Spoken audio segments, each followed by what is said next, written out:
안녕하세요. 오늘은 애플에 대해서 얘기해 보겠습니다. 오늘은 애플의 부정적인 기사를 좀 가지고 와봤는데요. 애플, 한 시대의 끝. 애플의 매출은 지난 6개월간 6.6%가 올랐다. 하지만 EPS는 15%나 올랐다. 이 말은 제품 판매보다 서비스 매출이 많이 늘었다는 것을 의미한다. 서비스 쪽은 이윤이 많이 남기 때문이다. 전체적으로 애플은 지출을 잘 관리했다. 애플은 튼튼한 재정과 좋은 제품과 서비스를 제공하는 퀄리티 있는 회사이다. 하지만 지금의 높은 가치는 회사가 현재 그리고 앞으로 5년에서 10년 후 있을 위협을 고려하지 않은 상태이다. 현재 애플에게는 세 가지 위험 요소가 있는데 첫 번째는 지정학적 위협이다. 애플은 현재 지정학적 분위기에 크게 시달리고 있다. 가장 최근 문제는 백악관이 중국 채팅 앱인 위챗을 금지시킨 일이다.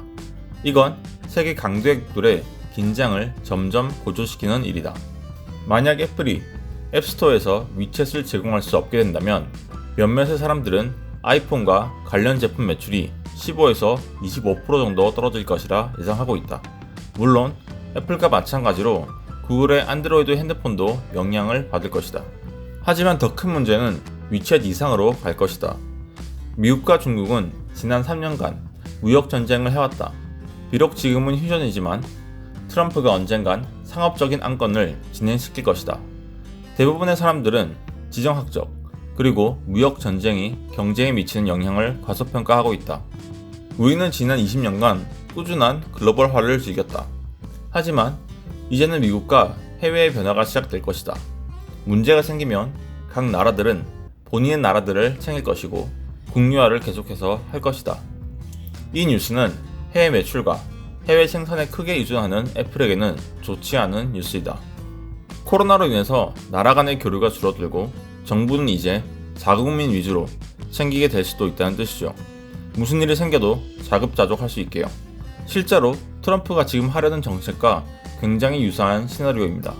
두 번째는 재정법이다. 이 시점에서 11월 미국 대선이 다가오면서 방금 전 위기는 고려할 가치가 없다고 생각할지도 모른다. 하지만 트럼프가 떨어진다는 확신도 없고 바이든이 이긴다 하더라도 애플은 새로운 과제들이 생길 것이다. 이 과제들은 더 높은 세금과 더 어려워진 규제들이다. 애플은 아마 더 높은 법인세를 내게 될 것이다. 비록 모든 미국 회사들이 똑같이 적용될 것이긴 하다. 하지만 대선의 결과와 상관없이 애플과 다른 테크 대기업들은 그들의 활동에 대해 더 많은 조사를 받을 것이다. 애플은 또한 재판에 참석하기로 유명하다. 애플은 이전 버전의 아이폰 속도를 일부러 느려지게 만든 혐의로 5억 달러에 달하는 벌금을 낸 적이 있다. 애플은 단순히 자신의 힘을 과시하는 하나의 테크 대기업일 뿐이다. 세 번째로는 세계적 불황이다. 글로벌 리세션이라고도 하죠. 주식시장이 어떻게 보여지던 간에 우리는 지금 리세션을 겪고 있다. 미국과 유럽은 1990년대 일본이 겪었던 잃어버린 10년에 가까이 다가가고 있다. 금리가 밑바닥을 치고 있는 지금 경기 부양책은 더 이상 내놓기 힘들다. 앞으로의 경기 부양책은 빚만 늘리게 될 것이며 유로화와 달러의 국제적인 신뢰를 약화시킬 것이다. 중국도 마찬가지로 인구 통계적인 불황을 겪고 있으며 큰 빚을 지고 있다. 이러한 것들의 결과는 저성장이나 성장이 아예 없는 시기를 연장시킬 것이다. 또한 만약 코로나 같은 다른 쇼크가 경제를 타격한다면 연준이나 유럽중앙은행 IMF가 상황을 구제할 수 없을 것이다.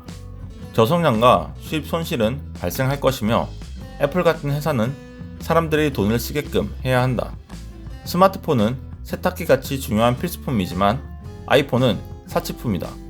애플은 아이폰에 많은 돈을 투자하는 중산층에 의존을 하고 있다. 애플의 성장은 또한 해외 중산층에도 의존하고 있다. 세계적인 불황은 애플의 확장을 멈추게 할 것이며 안 그래도 스마트폰 성장은 느려지고 있다. 우리는 고평가된 애플과 관련 테크 대기업들이 폭락하는 것을 보게 될 것이다.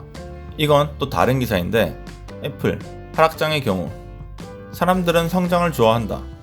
이 성장 스토리라고 불리는 것을 한번 보자. 지난 5년간 매출은 17%밖에 오르지 않았고 이유는 9.4%가 올랐다. 하지만 PE는 미래 성장 기대 덕분에 11에서 35까지 올랐다. 애플은 2015년에는 저평가되어 있었을 수도 있다. 하지만 미래에 거대하고 계속되는 성장은 실현되기 어려울 것이다. 애플은 지난 5년간 3% 이하의 순 매출액을 기록했지만 미국 내 물가 상승률보다 낮은 숫자이다. 중요한 건 서비스 부문만 성장했고 아이폰은 줄었고 아이패드, 맥북은 침체되었다. 제품 매출은 줄어들었지만 유저 베이스는 성장하고 있다. 하지만 이건 그다지 가치 있는 통계는 아닐 수도 있다.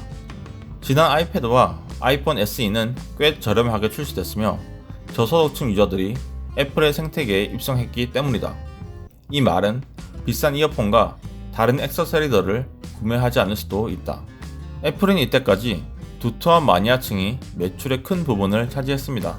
예를 들면 아이폰을 사면 맥북도 사고 에어팟도 사고 이런 분들이 많았는데 최근에 이러한 애플 생태계에 들어온 사람들은 저소득층인 경우가 많을 거라서 큰 매출 상승은 기대하기 힘들다라는 얘기입니다. 나는 애플이 계속해서 성장할 것이라 생각한다.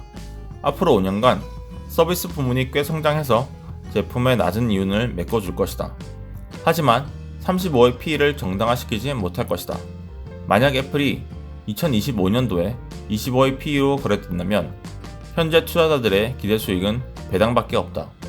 이 2조 달러 회사는 앞으로 많은 시간 동안 평균 이상의 성장률을 기록해야 현재 상황이 말이 된다. 불가능하진 않겠지만 현실성도 없다. 이걸 한마디로 정리하자면 고평가됐다는 거죠. 요새 애플에 대한 부정적인 시각이 많습니다. 저도 애플을 깎아내리는 많은 기사들 중에 2개를 가지고 온 건데요. 제 경험상 어떠한 주식이 심하게 오르면 이런 부정적인 기사들이 많이 나오더라고요. 테슬라도 그랬고 엔비디아, 아마존 등등이 있었습니다. 지금 이 주식들이 얼마나 올랐는지 보시면 애플도 비슷하지 않을까 싶습니다. 그리고 미국에 살다 보면 애플에 대한 미국인들의 신뢰는 대단합니다. 정부도 세금 부분에서 많이 눈 감아주고 있고요. 마치 한국의 삼성전자라고 생각하면 될 것 같아요. 삼성전자가 망하지 않게끔 하듯이 미국 정부도 애플이 망하게 두진 않을 것입니다. 분명 조정은 곧 올 테지만 장기적인 침체는 오지 않을 것 같습니다. 이상 애플이었습니다. 감사합니다.